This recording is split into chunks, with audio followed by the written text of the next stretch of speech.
আমার সামনে উপস্থিত প্রিয় মিরপুর এবং কাফরুলবাসী, আমি আপনাদের প্রতি গভীর কৃতজ্ঞতা জ্ঞাপন করছি।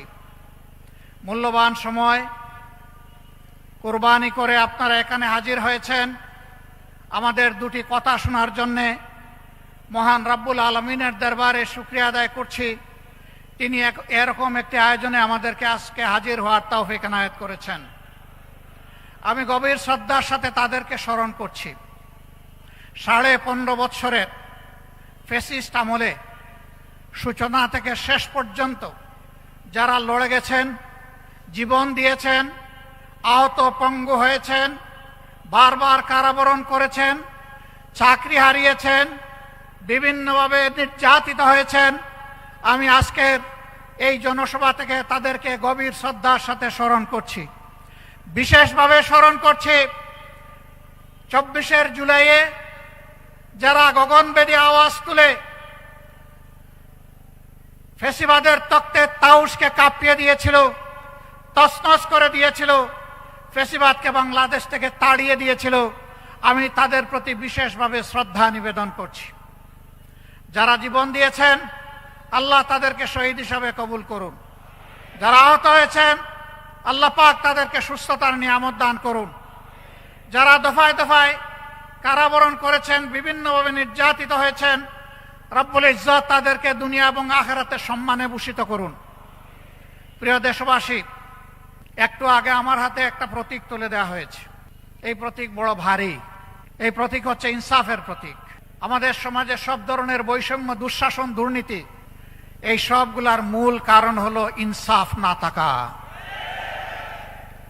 এই ইনসাফ যদি থাকতো তাহলে সমাজে দুর্নীতিবাজরা, লুটেরারা, ডাকাতরা ব্যাংক ডাকাতি করে জনগণের সম্পদ লুটপাট করে এই দেশ থেকে নিরাপদে পালানোর সুযোগ পেত না। দেশে দেশে তারা বেগমপাড়া গড়তে পারতেন না। বাংলাদেশের বুকে সন্ত্রাসের রাজ্য কায়েম করতে পারতেন না। কারণ এই কালো টাকা সন্ত্রাসের পিছনেও ব্যয় হয়, আরো কালো টাকা বানানোর জন্যে। আজকে আমি এখানে অনেকের মাথায় লাল টুপি দেখতে পাচ্ছি। এই লাল টুপিগুলো 15.5 বছরে রক্তে লাল বাংলাদেশের করুণ চিত্র। সারা বাংলাদেশ ফ্যাসিবাদের কবলে পড়ে ছোপ ছোপ রক্ত আর খাড়ি খাড়ি লাশের দেশে পরিণত হয়েছিল। বহু মা তার সন্তান হারিয়েছেন, বহু বোন তার স্বামী হারিয়ে বিধবা হয়েছেন, বহু কচি শিশু তাদের বাপ হারিয়ে এতিম হয়েছে।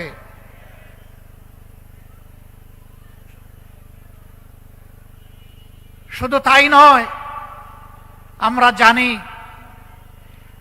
ইতিহাসের কলঙ্ক রচনা করে বাংলাদেশের জায়গায় জায়গায় আয়নাগর গড়ে তোলা হয়েছিল। আয়নাগরে থাকা মুসলিমরা এখানে আছেন, আপনাদের সামনে তারাও বক্তব্য রেখেছেন। সেনাবাহিনীর কর্মকর্তা হয়েও তিনি এই থাবা থেকে রক্ষা পাননি। উচ্চ আদালতের একজন আইনজীবী হওয়া সত্ত্বেও তিনিও রক্ষা পাননি। রাজনৈতিক কর্মীরা তো রক্ষা পাই নাই। বহু মা এখনো তার হারানো সন্তানকে আর ফিরে পায়নি। বহু বোন তার স্বামীর অস্তিত্ব খুঁজে এখনো, বহু সন্তান এখনো বাপের আগমনের অপেক্ষায় আছে। আমরা জানি না তারা বেঁচে আছে কিনা, কিন্তু মানবিক হিসাব নিকাশ বলে সম্ভবত দুনিয়ায় আর তারা নাই। তাদের আত্মীয় স্বজনরা জানেন না তাদের কবরগুলা কোথায়। আমরা সেই দুঃখী পরিবারগুলার প্রতি আজকে সংহতি জ্ঞাপন করছি। সম্মানিত ভাই এবং বোনেরা, বাংলাদেশ আমাদের সকলের জন্মভূমি। আর এই দেশে আমরা ফ্যাসিবাদের ছায়াও দেখতে চাই না। ফ্যাসিবাদ এখন যদি নতুন কোনো জামা পরে আমাদের সামনে আসে, 5 আগস্ট যে পরিণতি হয়েছিল সেই নতুন জামা পরা ফ্যাসিবাদের একই পরিণতি হবে।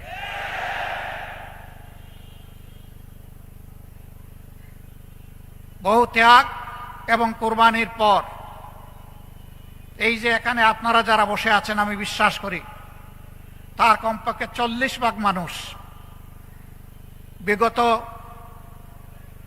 তিনটি নির্বাচনে আপনারা ভোট দিতে পারেন নাই। শুধু তা না, জীবনেও একবার ভোট দিতে পারেন নাই। এই ভোট যারা কেড়ে নিয়েছিল তাদের নাম হচ্ছে ভোট ডাকাত। আপনারা কি নতুন কোনো ভোট ডাকাত দেখতে চান? আমরা নতুন কোনো ভোট ডাকাত দেখতে চাই না। এই 40 ভাগ যুবক আপনাদের হাত ধরেই বিপ্লব হয়েছে, অভ্যুত্থান হয়েছে, যার কারণে আজকে এখানে দাঁড়িয়ে কথা বলতে পারছি। আপনাদেরকে সেলিউট। কাজ কি আপনাদের শেষ হয়ে গিয়েছে? আপনারা যে দুঃশাসন আর দুর্নীতির বিরুদ্ধে, যে বৈষম্যের বিরুদ্ধে রাস্তায় নেমে স্লোগান দিয়েছিলেন, উই ওয়ান্ট জাস্টিস, সেই ন্যায় বিচার কায়েম না হওয়া পর্যন্ত আপনারা কি ঘরে ফিরে যাবেন? অতএব ন্যায় বিচার যাদের হাতে নিশ্চিত হবে, আমরা আপনাদেরকে আহ্বান জানাবো, আমরা সবাই মিলে তাদের সঙ্গী হব ইনশাআল্লাহ। যারা নিজেদের দলের লোকদেরকে চাঁদাবাজি, দখল বাণিজ্য, মামলাবাজি, দুর্নীতি, সন্ত্রাস, পাথর মেরে লোক হত্যা, গাড়ি চাপা দিয়ে লোক হত্যা, এইগুলা থেকে নিজের কর্মীকে যারা বিরত রাখতে পারবে, আশা করি আগামীর বাংলাদেশ তারা জনগণকে উপহার দিতে পারবে।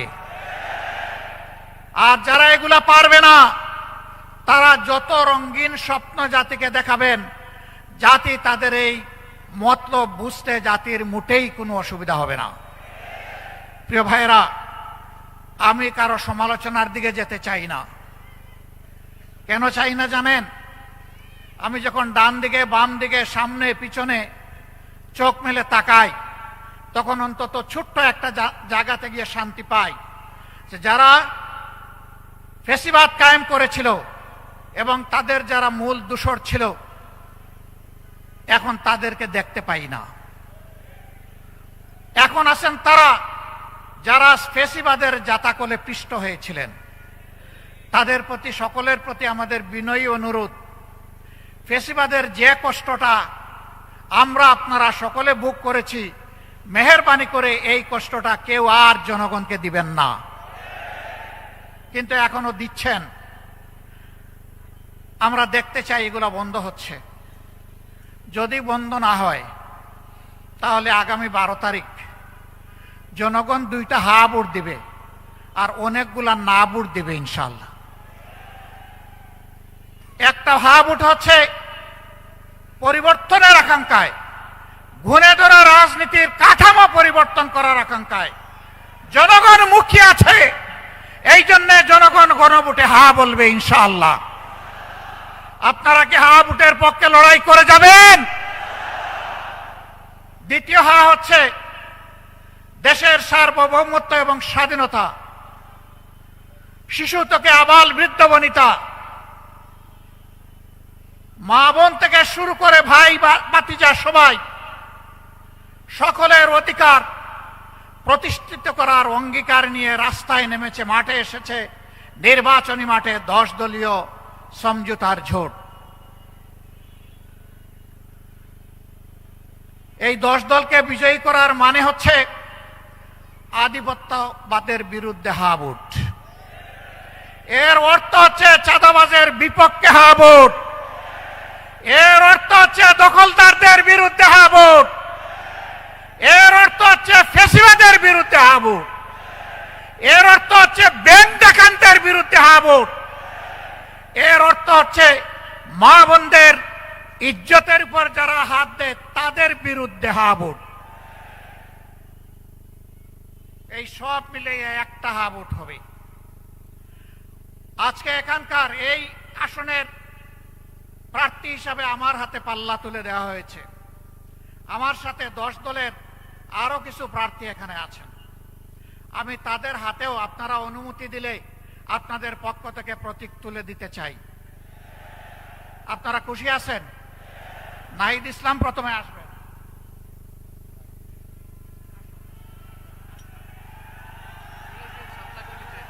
উনাকে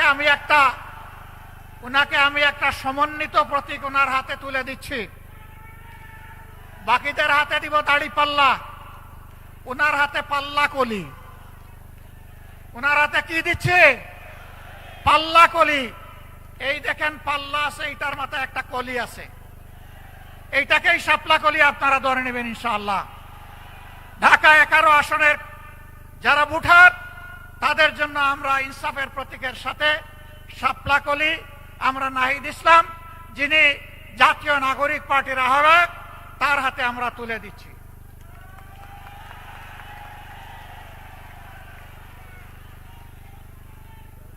এটি ঢাকা 11 আসন।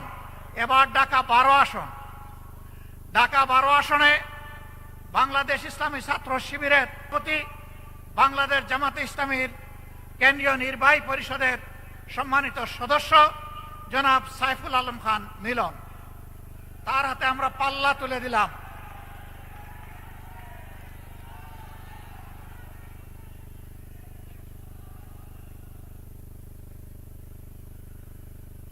এরপরে হাসিনার সৃষ্ট দুনিয়ার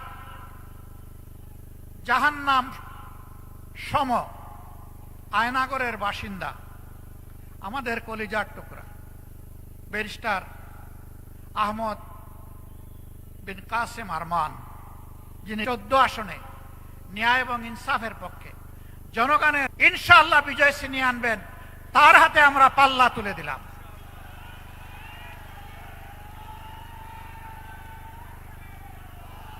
ডান দিকে আসবে, ডান দিকে, বাম দিকে না, ডান দিকে। যারা আসবেন ডান দিকে আসবেন।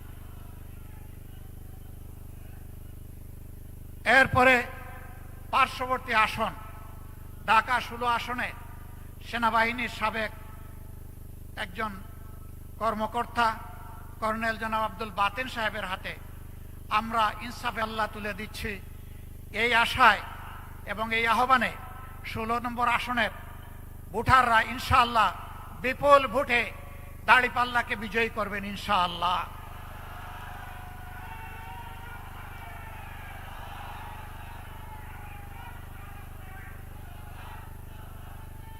এবার ঢাকা 17 আসনে একজন দক্ষ চিকিৎসক, সন্তান না পাওয়া মা বাবার কষ্টে যিনি পাশে দাঁড়ান, আল্লাহ তাআলা যার উসিলায় অনেক মা বাবাকে সন্তানের মুখ দেখিয়েছেন, আজীবন যিনি একজন সমাজসেবক, আমি বলি যে ওর রক্তে সমাজসেবার নেশা। আমরা সেই সফল চিকিৎসক খালেদুজ্জামানের হাতে এবার তিনি ঢাকা 17 আসন থেকে লড়ে ইনশাআল্লাহ বিজয় ছিনিয়ে আনবেন, তার হাতে আমরা পাল্লা প্রতীক তুলে দিলাম। আলহামদুলিল্লাহ। প্রিয় এলাকাবাসী, আমি জাতীয় জীবনে কিছু কথা বলার আগে এই এলাকার হক প্রথমে আমার উপর বর্তায়। আমি যে এলাকাটিতে দাঁড়িয়ে আছি, এই এলাকায় আমি একটা খণ্ডচিত্র আপনাদের সামনে 1 মিনিটে তুলে ধরতে চাই। এটি রাজধানী ঢাকার একটি গুরুত্বপূর্ণ এলাকা। তার পাশেই আমাদের গর্বের সেনানিবাসের হেডকোয়ার্টার, আরো অনেকগুলা গুরুত্বপূর্ণ প্রতিষ্ঠান চতুর্দিকে আছে। এই ধরনের একটি এলাকায় যেখানে 8 থেকে 10 লক্ষ মানুষের বাস, সেখানে কি কি সামাজিক পরিষেবা বা সুবিধা থাকতে হবে আর কি আছে আপনারা একটু আশা করি দেখে নেবেন। মসজিদ আছে সর্বমোট 148টা, আলহামদুলিল্লাহ। প্রায় সকল পাড়ায় মসজিদ আছে। ঢাকাকে বলা হয় মসজিদের শহর। গির্জা আছে 8টি, এখানে মন্দির আছে 1টি, ইয়াতিমখানা আছে 27টি, কওমি মাদ্রাসা আছে 23টি, হাফিজি মাদ্রাসা আছে 56টি, সরকারি প্রাথমিক বিদ্যালয় আছে 6টি, কিন্ডার গার্ডেন আছে 29টি, স্কুল আছে 22টি, প্রাইভেট হাসপাতাল আছে 12টি। দুঃখের বিষয়, এত বড় এলাকায় আন্ডার গ্রাজুয়েট কলেজ নাই, একটা মানসম্মত হাসপাতাল নাই, সেটা সরকারি হোক কিংবা বেসরকারি হোক, প্রাথমিক লেভেলের কিছু হাসপাতাল আছে, বেশিরভাগ বেসরকারি। এই এলাকায় 3টা বড় খাল আছে, এগুলা এখন ময়লার ভাগাড়। ওর পাশ দিয়ে হাঁটতে গেলে আপনি নাক চাপা দিয়েও হাঁটতে পারবেন না, আপনি অসুস্থ হয়ে পড়বেন, মাথা ধরবে এবং আপনার মাথা ব্যথা শুরু হবে। এর সাথেই পাল্লা দিয়ে বসবাস করছে অসংখ্য মানুষ। ড্রেনগুলা একেবারেই অপরিচ্ছন্ন, মশা মাছির ভাগাড়, প্রজনন কেন্দ্র। রাস্তাগুলা সরু, যা একটু বড় করা হয়েছে রাস্তার মাঝখানে একটা লাইট পোস্ট। এটা দেখার কেউ নাই, সরানোর কোনো প্রয়োজন নাই। ভাঙা রাস্তা, বাচ্চারা স্কুলে যাওয়ার সময় 3বার হুমড়ি খেয়ে পড়ে, তার সাথে হাতে ধরা মাও পড়ে যায়। সন্ত্রাস, মাদক এই এলাকায় দীর্ঘদিন ক্ষতিগ্রস্ত করেছে। আমরা তার নিখুঁত চিত্র তুলে আনার চেষ্টা করছি। মহান রব্বুল ইজ্জতের ইচ্ছায় আপনাদের ভালোবাসা, সমর্থন এবং ভোটে যদি বাংলাদেশ জামাতে ইসলামী এখানে বিজয় লাভ করে, আমরা কথা দিচ্ছি এই অভিযোগগুলা নিয়ে বাসায় গ্যাস সাপ্লাই নাই, সারাদিন মহিলারা তাকিয়ে থাকেন কখন গ্যাস আসবে আর হাড্ডি পাশন বসাবেন। আমরা আপনাদেরকে কথা দিচ্ছি, আপনাদেরকে সাথে নিয়ে আপনাদের পাশে দাঁড়িয়ে ইনশাল্লাহ এই সমস্ত সমস্যার সমাধান আমরা করব। যেটা পারবো না, কেন পারছি না, যেটা দেরি হচ্ছে, কেন দেরি হচ্ছে, এটা জানা আমাদের, আর জানার অধিকার আপনাদের।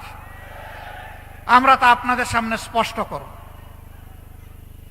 এই এলাকার জন্যে মানসম্মত হাসপাতাল এবং শিক্ষা প্রতিষ্ঠান ইনশাল্লাহ গড়ে তোলা হবে। মণিপুর হাই স্কুল সারা দেশের মধ্যে শ্রেষ্ঠ হাই স্কুলে পরিণত হয়েছিল। ফেসিবাদের কবলে পড়ে এই হাই স্কুলের কি হয়েছে আপনারা তার সাক্ষী। আমরা শুধু মণিপুর হাই স্কুল না, এরকম যতটা শিক্ষা প্রতিষ্ঠান আছে সবগুলাকে আমরা দেশের শ্রেষ্ঠ মানে আনার চেষ্টা করব। শুধু দেশ নয়, এই শিক্ষা প্রতিষ্ঠানগুলোতে কিভাবে বিশ্বমানের শিক্ষাদান নিশ্চিত করা যায় তার জন্য আমরা সর্বাত্মক চেষ্টা চালাবো ইনশাআল্লাহ। বাকি সমস্যাগুলো আপনাদেরকে সাথে নিয়ে আমরা সমাধান করব। প্রিয় দেশবাসী,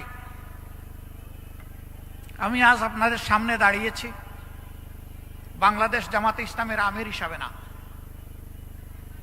আমি দাঁড়িয়েছি স্বাধীনতার 54 বৎসরে দফায় দফায় স্বৈর শাসনের কবলে পড়ে যে মানুষগুলা তাদের আপনজনকে হারিয়েছে, আমি তাদের একজন হয়ে আপনাদের সামনে দাঁড়িয়েছি।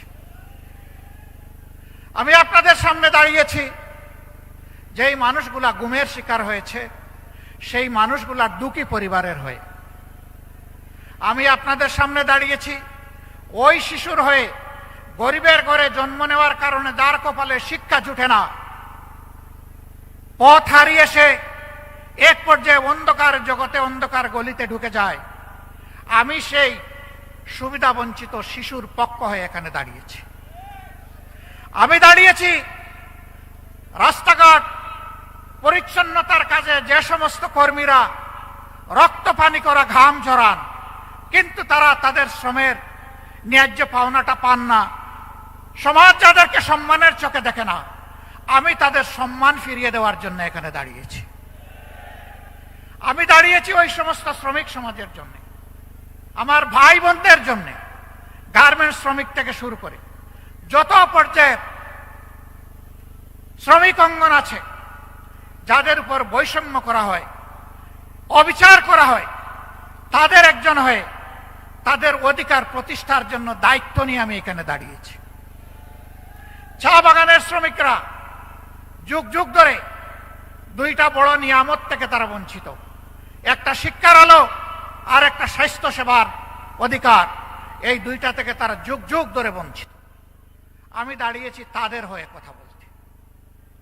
আমি দাঁড়িয়েছি বিগত দুঃশাসনের সময় স্টক মার্কেট লুট হয়ে যেই সমস্ত মানুষরা নিহত হয়েছেন, আত্মহত্যা করেছেন, সেই দুঃখী পরিবারের পক্ষে বিচার চাইতে আমি আপনাদের সামনে দাঁড়িয়েছি। প্রিয় দেশবাসী, আমি দাঁড়িয়েছি ব্যাংকগুলো লুট করে। আজকে লক্ষ গ্রাহকের, কোটি গ্রাহকের টাকা যারা চুরি করে বিদেশে পালিয়েছে অথবা বর্তমানে কারাগারে আছে, তাদের কারণে আজকে যাদের জীবন তছনছ হয়ে গিয়েছে, আমি তাদের হয়ে আপনাদের সামনে দাঁড়িয়েছি।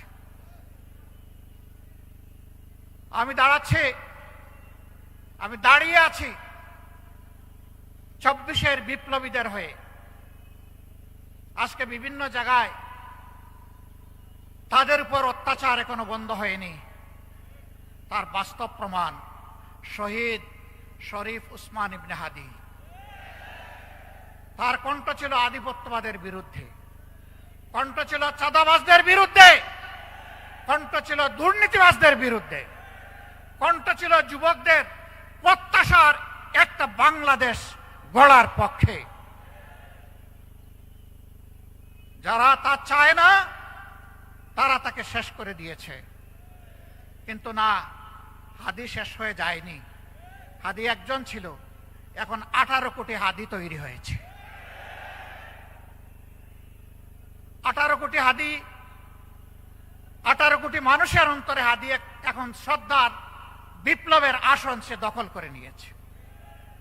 এই হাদির রক্ত থেকে এখন লক্ষ নয় কোটি হাদি তৈরি হয়েছে। হাদি, তোমাকে আমরা কথা দিচ্ছি ভাই, তোমার রূহ তার সাক্ষী থাকুক। তুমি যে স্বপ্ন নিয়ে লড়াই করতে নেমেছিলে, এই স্বপ্ন বাস্তবায়ন না হওয়া পর্যন্ত আমরা লড়াই থামাবো না। আমরা আমাদের যুবকদেরকে, আমাদের তরুণ তরুণীদেরকে প্রফেশনাল শিক্ষা দিতে চাই। আমরা তাদেরকে নৈতিক শিক্ষা দিতে চাই, যেই শিক্ষা প্রত্যেকটি নাগরিককে দেশপ্রেমিক হতে শিখাবে ইনশাআল্লাহ। স্বার্থপর হতে শিখাবে না, আত্মকেন্দ্রিক করবে না, সমাজের প্রতি দায়বদ্ধতা শিখাবে। সেই শিক্ষাটা আমরা তাদেরকে দিব ইনশাআল্লাহ। আর ওই শিক্ষা দিব যেটা সার্টিফিকেট তৈরি করে না, বরঞ্চ যেটা দক্ষতা তৈরি করে। সেই দক্ষতার হাত গড়ে তাদের হাতে বাংলাদেশ তুলে দেব। তাদের হাতে খয়রাতি কোনো অনুদান আমরা তুলে দিয়ে তাদেরকে অপমান করতে চাই না। আমাদের যুবক সমাজকে আমরা সম্মানিত করতে চাই। তারা দেশ গড়ার কাজে অংশ নেবে আর বুক ফুলিয়ে বলবে, আমি কারো অনুদানে নয়, বরঞ্চ আমি আল্লাহর দেওয়া সামর্থ্য অনুযায়ী আমার দেশকে আমি দিয়ে চলেছি, অবদান অব্যাহত রাখবো। এই দেশ গড়ার আমিও একজন নাগরিক এবং একজন কারিগর। আমরা ওই ধরনের কোনো কার্ডের ওয়াদা দিচ্ছি না। 2000 টাকা দিয়ে একটা পরিবারের কোনো কিছু সমাধান হবে? আর আমার ভাই নাহিদ ইসলাম বলেছে তাতে আবার ভাগ বসিয়ে দেওয়া হবে। খাজনা আগে, তারপরে অন্যটা। 2000-এর 1000 আমার খাজনা, আমাকে আগে দাও, তারপরে তোমারটা তুমি বুঝে নাও। তাও না, কাল্পনিক কিছু মানুষের চরিত্র একে তাদের হাতে তুলে দেয়া হবে, সরকারের হাতে তুলে দেয়া হবে, বেকারের হাতে নয়। এই বৈষম্যগুলাকে আমরা দেখতে পাইনি। টাকা কোত্থেকে আসবে? টাকার সোর্স তো জনগণ। এটা তো আমাদের কারো টাকা না, জনগণের ট্যাক্সের টাকায় দেশ চলে। ট্যাক্সের বাইরে কিন্তু একটা বেসরকারি ট্যাক্স আছে, প্রত্যেকটা মুদির দোকানে, রাস্তাঘাটে, হকারের কাছে, এমনকি রাস্তার পাশে বসে যে ভাই বোনটি ভিক্ষা করে তার কাছ থেকেও একটা ট্যাক্স নেওয়া হয়। ওই ট্যাক্সের টাকা আমরা আমাদের জনগণের হাতে তুলে দিতে চাই না। না, শুধু তাই না, ওই ট্যাক্স বন্ধ করে দেওয়া হবে ইনশাআল্লাহ। ওই ট্যাক্স নামের চাঁদাবাজি আর চলবে না। আমরা বাস্তব চিত্র দেখি, গাড়ি থেকে টাকা নিচ্ছে, বলে এটা কি? বলে এটা রাজনৈতিক ইজারা। আপনি কোন দলের? একটা বলেন নাম, দোপাস করে বলে দেয়। আবার কেউ নাম বলার আগে কয় দেন মিয়া টাকা, নামের কি দরকার আপনার? কয়েছে আমি কারে টাকা দিচ্ছি এটা আমার জানতে হবে না? বাপটা এমন যে আজকে জানার দরকার নাই, হাসরের দিন জানবেন। সম্মানিত ভাইরা, আমরা ঘোষণা করেছি চাঁদা আমরা নিব না, এবং চাঁদা আমরা বলেছি দুর্নীতি আমরা করব না, এবং দুর্নীতি কাউকে করতেও দেব না। আমরা বলেছি ইনসাফ প্রত্যেকের জন্য জাতি ধর্ম দল নির্বিশেষে নিশ্চিত করা হবে। ইনসাফ এখন থেকে আর টাকা মূল্যে বিক্রি করা হবে না। সেই বাংলাদেশটাই আমরা গড়তে চাচ্ছি, যেই বাংলাদেশ হবে শিশুর, যেই বাংলাদেশ হবে তরুণ তরুণীর, যেই বাংলাদেশ হবে যুবক যুবতীর, যেই বাংলাদেশ হবে একজন মুসলমানের, একজন হিন্দুর, একজন বৌদ্ধর, একজন খ্রিস্টানের, যেই বাংলাদেশ হবে আপামর জনগণের, যেই বাংলাদেশ হবে শ্রমিকদের, যেই বাংলাদেশ হবে কৃষকদের, যেই বাংলাদেশ হবে সকল ক্ষেত্রে পেশাজীবীদের। আর এমন বাংলাদেশ নিয়ে গর্ব করবে আর বলবে আমি একজন বাংলাদেশী। সেই বৈষম্যহীন বাংলাদেশ আমরা গড়তে চাই ইনশাআল্লাহ। আপনারা এই বৈষম্যহীন বাংলাদেশ গড়ার জন্য প্রস্তুত?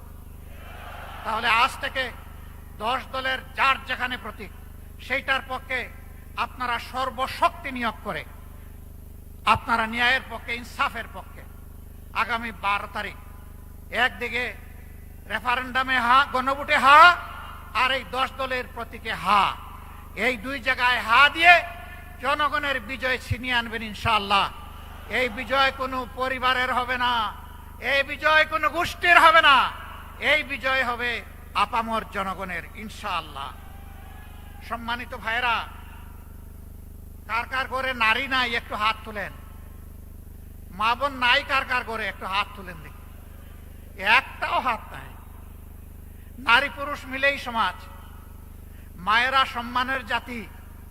মা ছাড়া দুনিয়ায় দুইজন মাত্র পয়দা হয়েছেন, হযরতে আদম আলাইহিস সালাতু ওয়াস সালাম এবং হযরতে হাওয়া আলাইহিস সালাতু ওয়াস সালাম। আর কোনো মানব সন্তান দুনিয়ায় আসেন নাই মার পেট ছাড়া। সুতরাং আমরা সবাই মায়ের কাছে ঋণী। আচ্ছা, বাপের পেটে জন্মে নিয়েছেন একজন, দেখে হাত তুলুন তো, এরকম কেউ আছেন কিনা? তাও নাই। বাপের বুকের দুধ খেয়েছেন একজন, হাত তুলেন। নাই। তাহলে এই দুই জায়গায় মারা অনন্যা, তাদের কোনো তুলনা নাই, তারা অতুল, অতুলনীয়। আমরা সেই মাদেরকে সম্মানের জায়গায় রাখতে চাই। কর্মক্ষেত্রে তারা সম্মানের সাথে ইনশাআল্লাহ তারা তাদের দায়িত্ব পালন করবেন। সেই ক্ষেত্রে তাদের শতভাগ নিরাপত্তা নিশ্চিত করা হবে। রাস্তাঘাটে চলাফেরায় আমরা তাদের নিরাপত্তা নিশ্চিতে অঙ্গীকারবদ্ধ। তার জন্য যা করা দরকার, আল্লাহ যদি তার মেহেরবানিতে জনগণের বুঠে আমাদেরকে নির্বাচিত করে সরকার গঠনের সুযোগ দেন, তাহলে আমরা তার সব কিছু করবো ইনশাআল্লাহ। নারী পুরুষ সবাই মিলে আমরা আগামীর বাংলাদেশ গড়ব। আল্লাহ তাআলা সেই বাংলাদেশটা আমাদেরকে গড়ার তৌফিক দান করুন। যারা এর বাইরে আজেবাজে কথা বলে জনগণকে বিভ্রান্ত করতে চায়, আমাদের মায়েরা, আমাদের ভাইয়েরা তাদের জবাব দেওয়ার জন্য যথেষ্ট। আমরা কিছু বন্ধুদেরকে বলতে চাই, মেহেরবানি করে মাদের ইজ্জত নিয়ে কখনো টান দিবেন না, তাহলে আগুন জ্বলবে। কিন্তু সব সহ্য করব, মাদের ইজ্জতের ব্যাপারে বরদাস্ত করব না। এই জায়গায় সবাইকে সতর্কতা অবলম্বন করতে হবে। আপনাদেরকে ধন্যবাদ, আপনাদের শুকরিয়া। আল্লাহ তাআলা আজকে এখান থেকে যে নির্বাচনী প্রচারণা আমরা শুরু করলাম, আল্লাহ আমাদের অভিযাত্রা সহজ করে দিন, বরকতময় করে দিন। বাংলাদেশের জনগণের কল্যাণে যা দরকার তাই করার তৌফিক দান করুন।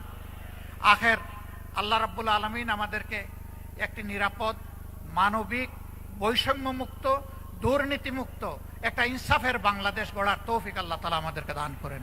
আল্লাহ হাফেজ। বাংলাদেশ জিন্দাবাদ। 10 দলীয় ঐক্য জিন্দাবাদ।